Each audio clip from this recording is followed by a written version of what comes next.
नमस्कार दोस्तों, पुरातन भारत में फिर से आपका हार्दिक स्वागत है। एक इस देश में नैरेटिव चला है, अहिंसा परमो धर्म,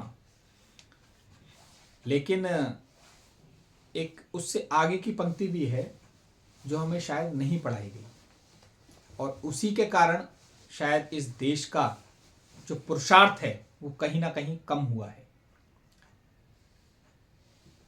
और उसका सही अर्थों में जब हम उसको देखते हैं तो हमें शास्त्रों में मिलता है कि उसकी पूरी पंक्ति है, अहिंसा परमो धर्म, धर्म हिंसा तथैव च। अर्थात धर्म को बचाने के लिए, धर्म का संरक्षण करने के लिए अगर हमें हिंसा भी करनी पड़ती है तो वो भी श्रेष्ठ है। महाभारत में भी ऐसी बहुत सारी चीजें हुई हैं जिसको महाकवि रामधारी सिंह दिनकर ने भी लिखा है कि जब युद्ध चल रहा था और जब कर्ण का जो पहिया है वो जमीन में फंस गया और श्री कृष्ण जी ने अर्जुन से कहा कि इसको मार दे,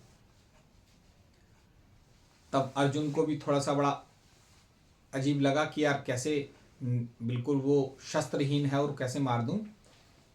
तो एक प्रसंग आता है जिसका रामधारी सिंह दिनकर जी ने बहुत सुंदर एक विवरण किया है कि विपद में कर्ण को यूं त्रस्त पाकर, शरासनहीन अस्त व्यस्त पाकर, जगाकर पार्थ को भगवान बोले, खड़ा क्या देखता है मौन भोले, शरासन तान बस अवसर यही है, घड़ी फिर और मिलने की नहीं है, विशिक कोई गले के पार कर दे, विशिक कोई गले के पार कर दे, अभी ही शत्रु का संहार कर दे, विशिक कोई गले के पार कर दे, अभी ही शत्रु का संहार कर दे, श्रवण कर विश्व गुरु की ऐषणाय है, श्रवण कर विश्व गुरु की ऐषणाय है, विजय के हेतु आतुर ऐषणाय है, सहम उठा जरा कुछ पार्थ का मन, विनय में ही मगर बोला अकिंचन, नरोचित किंतु क्या यह कर्म होगा, मलिन इससे नहीं क्या धर्म होगा, हंसे केशव वृथा हठ ठानता है, अभी तू धर्म को क्या जानता है। जब श्री कृष्ण ने बोला कि इसको मार दे तो अर्जुन को बड़ा अचंभा हुआ कि कैसे ये तो मेरे से अधर्म करने के लिए कह रहे हैं। लेकिन जब केशव ने बताया कि नहीं ये सही है तो फिर अर्जुन को भी एक आत्मविश्वास आया और उन्होंने जब तीर निकाला तो आप देखिए कि कर्ण भी उस समय फिर बोल पड़ता है। और जब भी कोई अधर्मी व्यक्ति के ऊपर संकट आता है तो धर्म की बात करता है, तो उस समय कर्ण जो है अपने जीवन में बहुत दानवीर था, बहुत श्रेष्ठ था, श्रेष्ठ धनुर्धर भी था, नीतिज्ञ भी था, लेकिन उसने अपने जीवन में केवल एक ही काम किया कि वो एक अधर्मी व्यक्ति के साथ जो है वो जुड़ा रहा जीवन पर्यंत, जिसके कारण उसकी ये दुर्गति हुई।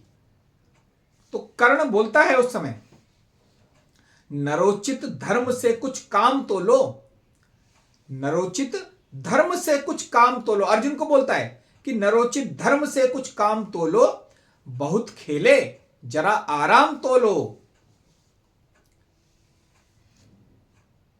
बहुत खेले जरा आराम तो लो, फंसे रथ चक्र को जब तक निकालूं, धनुष धारण करूं प्रहरण संभालूं, रुको तब तक चलाना बाण फिर तुम, हरण करना सको तो प्राण फिर तुम, नहीं अर्जुन शरण में मांगता हूं, समर्थित धर्म से रण मांगता हूं।